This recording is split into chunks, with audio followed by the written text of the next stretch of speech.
نحمده ونصلي على رسوله الكريم اما بعد فاعوذ بالله من الشیطان الرجیم بسم اللہ الرحمن الرحیم وقضى ربك الا تعبدوا الا اياه وبالوالدين احسانا اما يبلغن عندك الكبر احدهما او كلاهما فلا تقل لهما اف ولا تنهرهما وقل لهما قولا كريما واخفض لهما جناح الذل من الرحمة وقل رب ارحمهما كما ربياني صغيرا ربكم اعلم بما في نفوسكم ان تكونوا صالحين فانه كان للاوابين غفورا صدق الله العظيم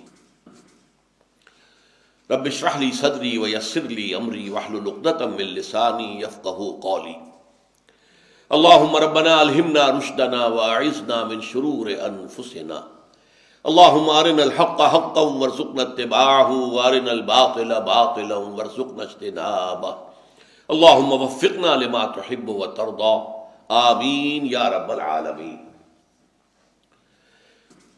سورہ بنی اسرائیل کے تیسری رکوع کی ابتدائی آیات پر کچھ گفتگو پہلے ہو چکی ہے، اور میں عرض کر چکا ہوں کہ قرآن مجید میں 4 مقامات پر اللہ تعالیٰ نے اپنے حق کے ساتھ بالکل متصلاً نتھی کر کے والدین کا حق بیان کیا۔ اس پہ مستضاد ہیں وہ مقامات کہ جن میں ترتیب وہ نہیں ہے کہ پہلے اللہ کا حق کہ اس کے ساتھ شرک نہ کیا جائے، اس کے فوراً بعد والدین پر احسان کا حکم آیا ہو، لیکن ویسے اپنی جگہ پر مستقل مضمون کے طور پر والدین کے ساتھ حسن سلوک، ان کی خدمت، ان کی دیکھ بھال، ان کی خبر گیری، ان کی دل جوئی، ان کے ساتھ ملائمت، اور ان سب کا حکم آیا۔ اور اس میں جو بات میں نے عرض کی تھی کہ اس میں والدین میں سے والدہ کا حق 3 درجے فائد ہے۔ اس کو ایک تو قرآن مجید کے 2 مقامات سے سمجھ لینا چاہیے۔ ایک مقام ہم پڑھ چکے ہیں، سورہ لقمان کا دوسرا رکوع، وَوَصَّيْنَا الْإِنسَانَ بِوَالِدَيْهِ حملته امه وهنا على وهن وفصاله في عامين ان اشكر لي ولوالديك الي المصير۔ اور ہم نے انسان کو وصیت کی ہے، تاکید کی ہے، حکم دیا ہے والدین کے ساتھ حسن سلوک کا، اور اس میں خاص طور پر ماں کا معاملہ۔ اٹھائے رکھا اسے ماں نے اپنے پیٹ میں، کمزوری پر کمزوری جھیلتے ہوئے، تکلیف پر تکلیف برداشت کرتے ہوئے۔ کیا کچھ بیتتی ہے عورت پر حمل کے دور میں، شروع میں تو نہیں، لیکن جو آخری ایام ہوتے ہیں، آخری چند مہینے جو ہیں، ان میں اس کا بڑا جو ہے پورے وجود جو ہے اس کے اوپر اس کا گہرا اثر ہوتا ہے۔ حملتہ امہ وہنا علی وہن، کمزوری پر کمزوری برداشت کرتے ہوئے، وفصالہ فی عامین، اور پیدائش کے بعد 2 سال تک وہ جوک کی طرح چمٹا رہتا ہے اس کی چھاتیوں سے، اور دودھ کی شکل میں عورت کے جسم کی توانائی جو ہے در حقیقت وہ منتقل ہو رہی ہے، ماں کے جسم کی توانائی منتقل ہو رہی ہے بچے کے جسم کو۔ اور 9 مہینے جو پیٹ میں رہا ہے تو براہ راست ماں کا خون ہے کہ جو اس کو پرورش دے رہا ہے، اور اسی کے ذریعے سے اس کی تمام جو ارتقاء ہو رہا ہے اس کا، اور اس کا یہ جنین کا درجہ بدرجہ بڑھنا، یہ در حقیقت ساری اس کے لیے توانائی اور اس کے لیے غذا وہ ماں کے خون کے ذریعے سے پہنچ رہی ہے۔ اب یہاں ظاہر بات ہے والدہ کا تو ذکر کر دیا، والد کا نہیں کیا، اس لیے کہ واقع بات یہ ہے کہ ہمارے وجود میں آنے میں جو ذریعہ ہے، اگرچہ اس میں والد کا حصہ ہے، نطفہ تو باپ کا ہے، لیکن یہ کہ اس میں جو مشقت جھیلتی ہے وہ ماں جھیلتی ہے۔ 9 مہینے کا حمل، اور پھر اس کے بعد دودھ پلانا۔ آج تک تو خیر دودھ پلانا کم ہو گیا، اگرچہ کتنی ریسرچز سامنے آ رہی ہیں کہ ماں کے دودھ سے بہتر کوئی دودھ نہیں ہے۔ جو بچے ماں کے دودھ پر پلتے ہیں وہ صحت مند ہوتے ہیں، بیماریوں سے بچے رہتے ہیں۔ عورتیں بھی جو نہیں بریسٹ فیڈنگ کرتی ہیں، اپنے بچوں کو دودھ نہیں پلاتی ہیں اپنی چھاتیوں سے، انہیں بیماری ہوتی ہے، کینسر زیادہ انہیں ہوتا ہے۔ بریسٹ کینسر جو ہے، چھاتیوں کا کینسر، وہ ان عورتوں کو زیادہ ہوتا ہے کہ جو اپنے بچوں کو دودھ نہیں پلاتی۔ اس کے باوجود ظاہر بات ہے آج کل جو تصور ہو گیا عورتوں کے اندر اپنے جسمانی چستی کو برقرار رکھنا، وہ در حقیقت اس کے لیے یہ سارے کے سارے کام کرتی. لیکن یہاں پر میں آپ سے عرض کر رہا تھا کہ والدہ کا حق جو ہے زیادہ فائق بیان کیا گیا. میں نے کہا تھا 3 درجے، وہ 3 درجے کا معاملہ وہ بعد میں آپ کو بتاؤں گا، وہ ایک حدیث نبوی کی روح سے. لیکن یہاں یہ آ گیا کہ والدین کے حق میں، خاص طور پر ماں کے حق کے لیے، حملتہ امہ وہنا علی وہن وفصالہ فی عامین ان اشکر لی ولوالدیک. اللہ نے وصیت کیا کی کہ شکر کرو میرا اور اپنے والدین کا. اب یہاں دیکھیے پھر اللہ نے اپنے ساتھ بالکل متصل کر دیا ہے. شکر کرو میرا اور اپنے والدین کا. میں تمہارا خالق ہوں، حقیقی رازق میں ہوں، حقیقی رب میں ہوں، تمہیں پالنے پوسنے والا میں ہوں، پالنہار میں ہوں، سب کچھ میں ہوں. لہذا پہلے شکر تو میرا کرنا ہوگا، نشکر لی.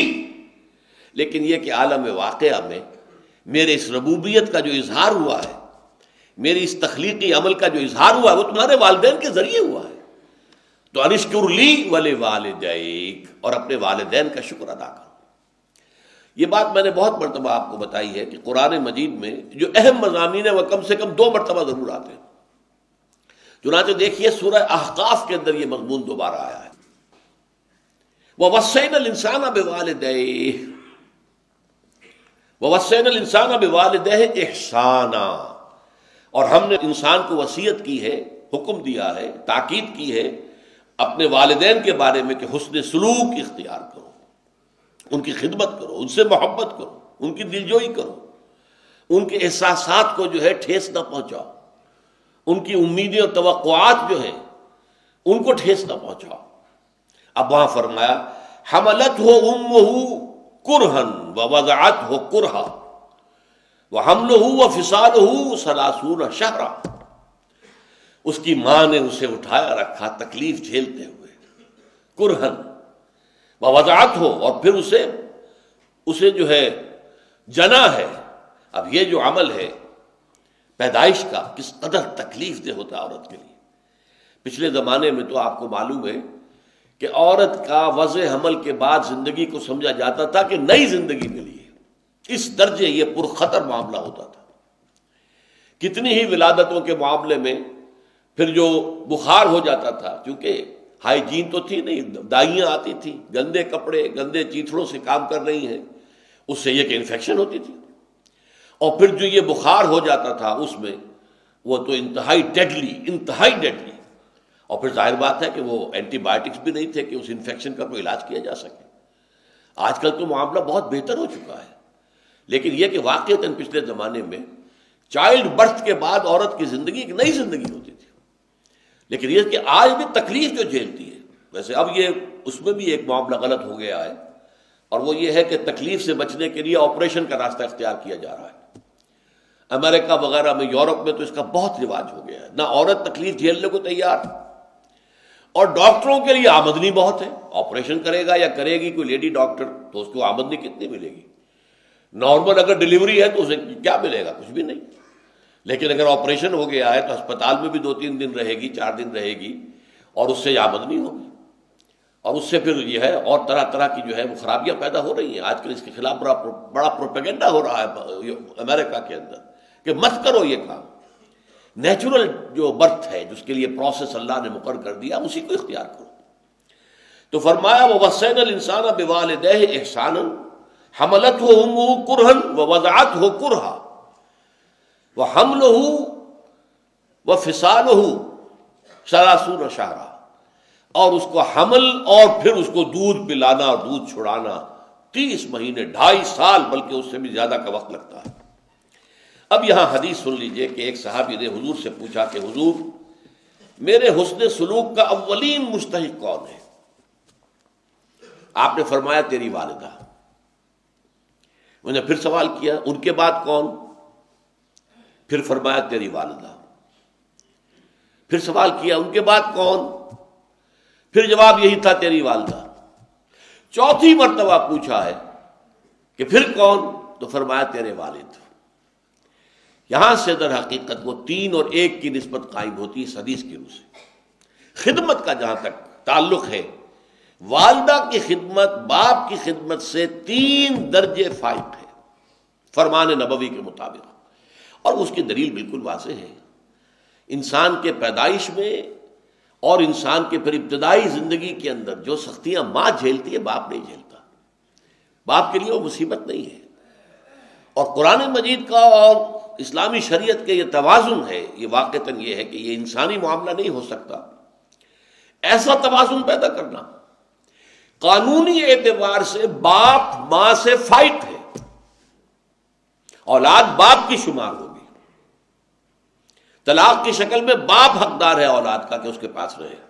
ہاں بالکل چھوٹے بچے ہیں، اس کی صحیح پرورش نہیں ہو سکتی تو کچھ عرصے کے لیے والدہ کے پاس وہ رہ سکتا ہے بچہ، یہ رہ سکتی ہے بچی، لیکن یہ کہ اصلاً والد کا ہے، والدہ کا نہیں۔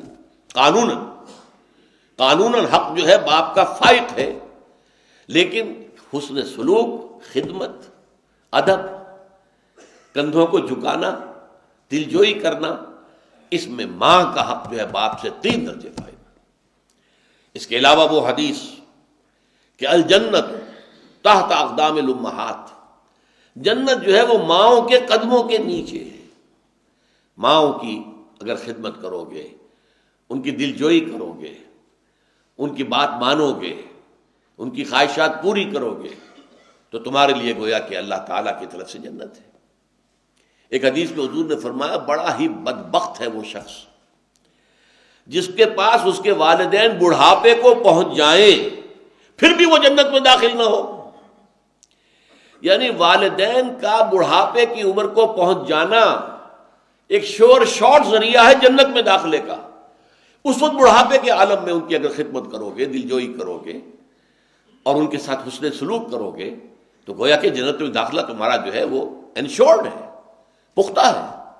تو بہت ہی بدبخت ہوا وہ شخص جس کے والدین اس کے پاس بڑھاپے کی عمر کو پہنچے اور پھر بھی وہ جنت میں داخل نہ ہو۔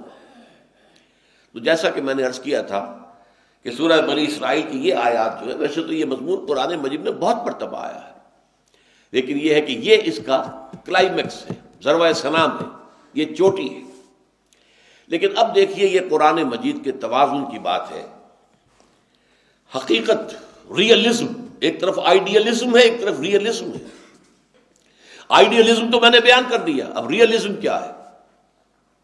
ریئلزم میں یہ بھی ہے کہ والدین جب زیادہ بوڑھے ہو جاتے ہیں تو وہ گویا کہ بچے بن جاتے ہیں، ضدیں کرتے ہیں۔ فرض کیجئے کسی ایک بچے پر ان کی زیادہ شفقت ہے، چاہتے ساری جائیداد اسی کے نام کر دیں، حالانکہ یہ بہت بڑا گناہ کا کام ہے۔ اختیار تو ہے لیکن یہ کہ دوسرے وارثوں کو محروم کر دینا بہت گناہ کا کام ہے، اللہ تعالیٰ کے یہاں اس پر بڑی سخت پکڑ ہو جائے۔ پھر یہ کہ بچوں پر دباؤ ڈالنا کہ یہ کام ضرور کرو، اب آپ کو معلوم ہے کہ یہ کام درست نہیں ہے، صحیح نہیں ہے، لیکن جیسے کہ میں نے ایک مفصل تقریر کی تھی اور تازہ میثاق میں وہ شائع ہو گئی ہے، وَمَن نُعَمِّرْهُ نُنَكِّسُ فِي الْخَلْقِ، سورہ یاسین کی یہ بڑی اہم آیت ہے جس کو ہم زیادہ عمر دے دیتے ہیں، معمر کر دیتے ہیں، جو ضعیفی کی حد کو پہنچ جاتے ہیں تو ان کی خلقت میں کمی ہو جاتی ہے، یعنی ان کی جو خلقی طور پر جو ان کے اندر صلاحیتیں ہوتی ہیں، قوتیں ہوتی ہیں، ان کی ذہنی صلاحیتیں ختم ہو جاتی ہیں۔ ایک تو خاص عمر وہ ہے جسے ارذل العمر کہا گیا ہے، لکہ لا یعلم من بعد علم شیئا، یادداشت میں تو کمی ہونی شروع ہو ہی جاتی ہے، سبھی کی کمی ہوتی ہے۔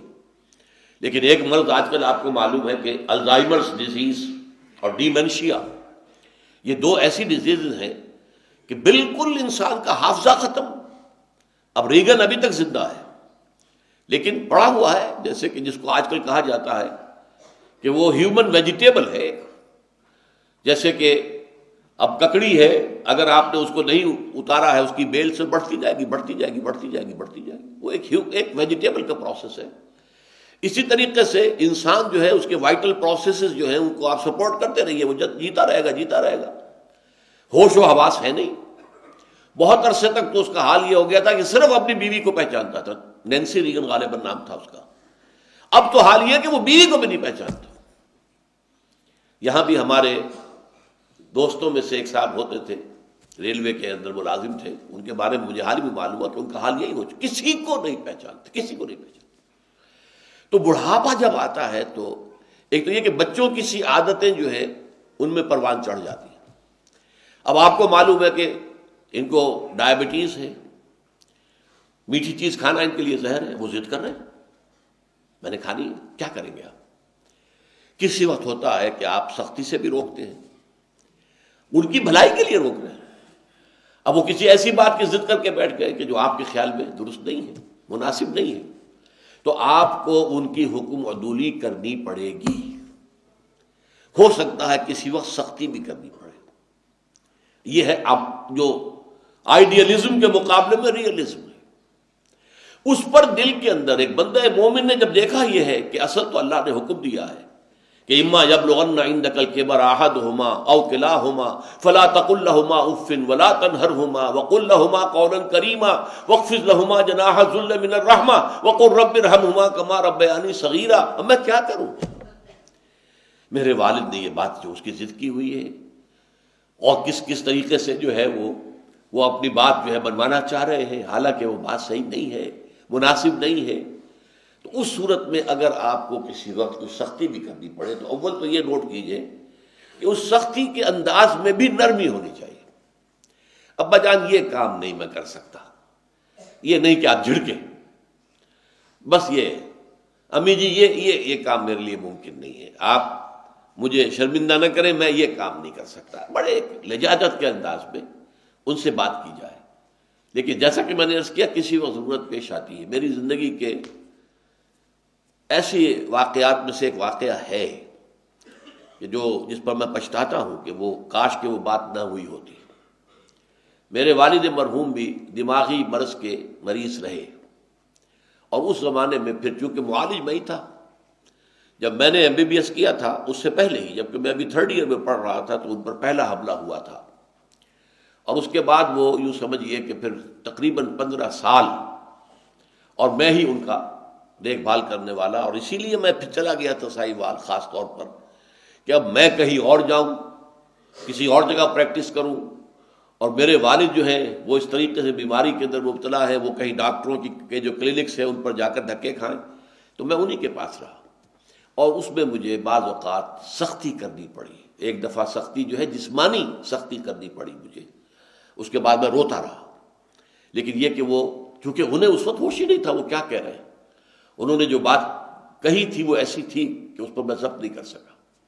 بہرحال یہاں جو ہے در حقیقت اب ایسے شخص کو جب دل میں ایک کڑھن ہوگی، افسوس ہوگا، صدمہ ہوگا کہ یہ میں نے کیا کیا، میں نے والد کے ساتھ یا والدہ کے ساتھ یہ گستاخی کر دی، میں نے والد یا والدہ کی اس بات کو رد کر دیا، میں نے ان کی اس خواہش کو جو ہے پورا نہیں کیا، تو جو طبیعت کے اندر ایک سلیم الفطرت انسان کے دل میں، اس کی طبیعت میں جو رد عمل پیدا ہونا چاہیے، اللہ تعالیٰ اس کا ازالہ فرما رہا ہے۔ ربکم اعلم بما فی نفوسکم، دیکھو اگر ایسی کوئی صورتحال پیش آ جائے تو تمہارا رب خوب جانتا ہے جو کچھ کہ تمہارے دلوں میں ہے۔ تمہیں اگر روکنا پڑ رہا ہے والد کو یا والدہ کو، اگر اس کی کسی خواہش کو رد کرنا پڑ رہا ہے والد کی یا والدہ کی، اگر کسی وقت سختی کے ساتھ بھی انہیں روکنا پڑا ہے کسی چیز سے، تو یہ کہ دل میں کوئی ملال اس لیے نہ لاؤ کہ تمہارے دل کی کیفیت کو اللہ جانتا ہے، تمہارے دل میں ان کے لیے جو محبت ہے اللہ جانتا ہے، تمہارے دل میں ان کے لیے جو ادب ہے اللہ تعالیٰ اس سے ناواقف نہیں ہے۔ ربکم اعلم بما فی نفوسکم، جو کچھ تمہارے نفوس کے اندر ہے، تمہارے دلوں کے اندر ہے، جو احساسات تمہارے اپنے والدین کے بارے میں ہونے چاہیے اور ہیں، فی الواقع ہیں، اللہ کے علم میں ہے۔ لہذا اگر تمہیں کسی وقت ان کے ساتھ کوئی سختی بھی کرنی پڑی ہے، ان کے اس بڑھاپے کی کم سمجھی کی وجہ سے، اس لیے کہ اس کے بعد کیا ہوتا ہے لِكَيْ لَا يَعْلَمَ مِن بَعْدِ عِلْمٍ شَيْئًا وَمَن نُعَمِّرْهُ نُنَكِّسُهُ فِي الْخَلْقِ، ان کے فہم میں سمجھ میں کمی ہو جاتی ہے، جو سینس آف پروپورشن ہوتا ہے وہ ختم ہو جاتا ہے، نسبت و تناسب کا احساس اور ادراک ختم ہو جاتا ہے۔ تو اس صورتحال میں جو ہے اگر ان کی کسی بات کی مخالفت کرنی پڑے، نفی کرنی پڑے، ان کی کسی خواہش کو رد کرنا پڑے تو پریشان نہ ہو، اس لیے کہ تمہارا رب جو کچھ تمہارے اندر ہے، دل کے اندر، اس سے واقف ہے۔ اگر تمہارے دل میں ان کے لیے محبت ہے، ان کے لیے شفقت ہے، ان کے لیے خیر خواہی ہے، تم ان کے لیے ان کی خدمت کرنا چاہتے ہو، دلجوئی کرنا چاہتے ہو، لیکن حالات کے جبر نے کہیں کسی معاملے کے اندر تمہیں ایک مختلف طرز عمل اختیار کرنے پر مجبور کر دیا ہے، تو اس کے اوپر پریشان ہونے کی ضرورت نہیں ہے۔ انما الاعمال بالنیات، اس لیے کہ حدیث جو ہے جس حدیث سے کہ اکثر محدثین نے جو بھی مجموعے مرتب کیے تو پہلی حدیث یہ لائے حضرت عمر رضی اللہ تعالیٰ عنہ سے جو مروی ہے، انما الاعمال بالنیات وانما لکل امرئ ما نوی، تمام اعمال کا دار و مدار نیتوں پر ہے، اور ہر شخص کو وہی کچھ ملے گا جس کی اس نے نیت کی ہوگی۔ تو اللہ تعالیٰ جو ہے ان اللہ لا ينظر الى اموالکم ولا الى صورکم ولکن ينظر الى قلوبکم واعمالکم، اللہ تمہارے اموال کو نہیں دیکھتا، تمہاری صورتوں کو نہیں دیکھتا، تمہارے دلوں کو دیکھتا ہے اور تمہارے اعمال کو دیکھتا ہے۔ تو اللہ تعالیٰ کی نگاہ تمہارے قلب پر ہے۔ ربکم اعلم بما فی نفوسکم ان تکونوا صالحین، اگر اپنی قلبی کیفیت، اپنی روحانی کیفیت کے اعتبار سے تم صالح ہو، نیک ہو، بھلے ہو، اللہ کے حکم کا لحاظ کرنے والے ہو، والدین کی ادب اور خدمت کرنے کی پورا ارادہ اور جذبہ اپنے اندر رکھتے ہو، ان تکونوا صالحین فإنہ کان للأوابین غفورا، تو جان لو کہ اللہ تعالی جو رجوع کرنے والے لوگ ہوتے ہیں ان کے لیے بخشنے والا ہے۔ یہ پچھلے ہمارے درس میں آپ کو یاد ہوگا میں نے توبہ کے ضمن میں عرض کیا تھا، تابا یتوب توبن و توبتن، اور آبا یعوب و اوبن، یہ دونوں بہت قریب ہیں۔ توبہ پلٹنا، لوٹنا، گناہ کو چھوڑ کر اللہ کی طرف رجوع کرنا، اس سے مغفرت چاہنا، عزم کر لینا پکا کہ اب یہ کام دوبارہ نہیں کروں گا، اللہ بخش دے۔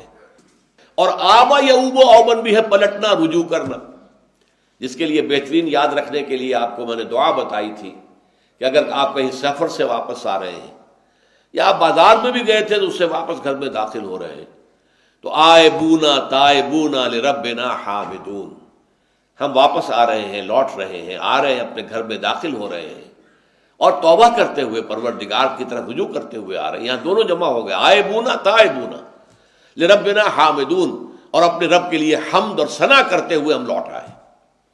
اسی سے یہ بنا ہے اواب، یہ فعال کے وزن پر، یہ گویا کہ مبالغے کا صیغہ، بہت ہی زیادہ رجوع کرنے والے۔ ذرا سے کوئی خطا ہو جائے تو آدمی فوراً دل کے اوپر جو ہے ایسے ہو جائے جیسے کہ پہاڑ تلے آ گیا انسان، اور اللہ کی طرف رجوع کرے اور توبہ کرے۔ جیسے کہ حدیث میں آتا ہے کہ مومن اور منافق میں فرق کیا ہے۔ مومن سے اگر کوئی گناہ سرزد ہو جاتا ہے تو وہ ایسے محسوس کرتا ہے جیسے پہاڑ تلے آ گیا، اتنا بوجھ اس پر آ گیا ہے جیسے پہاڑ کے نیچے ہے۔ اور منافق سے اگر گناہ سرزد ہو جاتا ہے تو تھوڑا سا احساس تو اسے بھی ہوتا ہے، بس اتنا ہی ہوتا ہے جیسے ناک پر مکھی بیٹھی تھی اور اس نے ذرا ہاتھ کے اشارے سے اسے اڑا دیا، بس۔ تو فطرت انسانی تو ہوتی ہے نا آخر موجود، برائی کو تو برائی سمجھتی ہے، لہذا منافق کو بھی غلط کام کر کے کوئی احساس تو ہوتا ہے، تھوڑا سا بڑا عارضی سا احساس۔ جبکہ کوئی گناہ اگر کسی مومن سے سرزد ہو جائے تو اس کے اوپر اتنا پچھتاوا، اتنی پشیمانی، اتنی پریشانی نہ اس کو لاحق ہوتی ہے کہ جیسے وہ پہاڑ تلے آ گیا ہے۔ ان تکونوا صالحین فإنہ کان للأوابین غفورا، تو وہ یقیناً اللہ تعالی جو رجوع کرنے والے ہیں، بہت پلٹنے والے ہیں، چھوٹی سے چھوٹی خطا کے اوپر بھی فوراً رجوع کرتے ہیں، بڑا معاملہ ہو تو توبہ کرتے ہیں اللہ کے جناب میں، اس توبہ کے تمام شرائط کو پورا کرتے ہوئے، تو اللہ تعالیٰ ان کے حق میں غفور ہے، بخشنے والا ہے۔ ان رکوعوں کا ایک مضمون اس آیت پر ختم ہو گیا۔ استحکام معاشرہ کے لیے پہلا کام کیا ہے؟ خاندان کے استحکام کے لیے والدین اور اولاد کے درمیان ایک بہت مضبوط رشتہ، محبت کا۔ ایک تو محبت وہ ہے کہ جو فطری ہے، والدین کے دل میں اولاد کی محبت فطری ہے۔ قرآن میں کہیں نہیں کہا گیا والدین سے کہ اولاد سے محبت کرو، بلکہ الٹی بات کہی گئی ہے کہ زیادہ محبت نہ کرو۔ کہیں ایسا نہ ہو کہ تمہاری محبت اتنی بڑھ جائے کہ اس کی وجہ سے تم شریعت کے اندر رد و بدل کرنے پر آ جاؤ، حرام خوری پر آ جاؤ، انہیں اچھے سے اچھا کھلانے کے لیے، اچھا سے اچھا پہنانے کے لیے، اعلیٰ سے اعلیٰ اسکول میں داخل کرنے کے لیے، اب جائز ذرائع آمدنی کے ہیں وہ اگر اس کے متحمل نہیں ہے تو حرام میں منہ مارو۔ ان من ازواجکم واولادکم عدوا لکم فاحذروہ، تمہاری بیویوں اور اولاد میں سے تمہارے دشمن ہیں، ان سے بچ کر رہو۔ لیکن یہ کہ چونکہ یہ فطری جذبہ اولاد میں نہیں ہوتا، چھوٹے بچے ہوتے ہیں تو انہیں بھی محبت ہوتی ہے والدین سے، اس وقت ان کی محبت احتیاج کی بنیاد پر بھی ہوتی ہے، محتاج ہے والدین کے۔ جب بڑے ہو گئے تو جو ایک معاشرتی المیہ جس کو میں کہوں گا اب، لیکن یہ کہ اس کا اب کوئی علاج نہیں ہے، اس سے بچنے کی کوئی شکل نہیں ہے، انیویٹیبل ہے۔ بچہ جوان ہو گیا، اب اس کی شادی ہو گئی، اب اس کی محبت کا ایک نیا کھاتا کھل گیا، اس کی محبت کا مرکز اب اس کی بیوی ہے۔ اب فرض کیجئے کہ والدین سے بھی محبت کرتا ہے، لیکن پہلے وہ محبت ایکسکلوسیو والدین کے لیے تھی، اب شیئر تو ہو گیا، اس میں کوئی نہ کوئی کمی تو ہوئی، اب بچے ہو گئے، وہ محبت کا، نئی محبت کا دائرہ پھیلتا جا رہا ہے۔ لہذا والدین کے لیے پھر محبت کا حصہ طبعاً وہی باقی نہیں رہتا۔ صحیح بات ہے، یہ اصل محبت کا دائرہ اپنے بال بچے، اس لیے کہا گیا ہے والدین سے محبت کرنا، والدین کے ساتھ حسن سلوک کرنا، کیونکہ یہ اب طبعی عمل نہیں ہے، اس کے لیے آپ کو اللہ تعالیٰ کا حکم سمجھتے ہو، وَوَصَّيْنَا الْإِنسَانَ بِوَالِدَيْهِ وَوَصَّيْنَا الْإِنسَانَ بِوَالِدَيْهِ إِحْسَانًا، ابھی میں آپ کو سورہ احقاف کی آیات سنا چکا ہوں۔ وَوَصَّيْنَا الْإِنسَانَ بِوَالِدَيْهِ سورہ لقمان میں بھی آیا ہے، اور کتنی جگہ پر قرآن مجید میں اللہ تعالیٰ نے اپنے حق کے ساتھ جوڑ کر اپنے والدین کا حق جو اس کو بیان کیا ہے۔ تو یہ در حقیقت اصلاح معاشرہ اور استحکام معاشرہ کا ایک چیپٹر ہے کہ جو ان آیات پر ختم ہو رہا ہے۔ وہ یہ ہے کہ والدین کے بعد رشتہ داروں کا ایک دائرہ آتا ہے، ذل قربا، ذوی القربا، وہ لوگ کے جو قرابت دار ہیں، ان کے ساتھ حسن سلوک، یا معاشرے کے جو محروم طبقات ہیں، للسائل والمحروم، ان محروم طبقات کا خیال کرنا، یہ گویا کہ دوسرا دائرہ ہے۔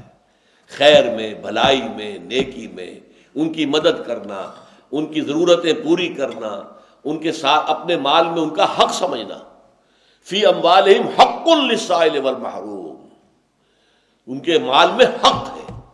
یہ دوسرا ہے جس کے اوپر خاصی تفصیلی گفتگو انشاءاللہ تعالی ہوگی۔ بارک اللہ لی ولکم فی القرآن العظیم ونفعنی وإیاکم بالآیات والذکر الحکیم۔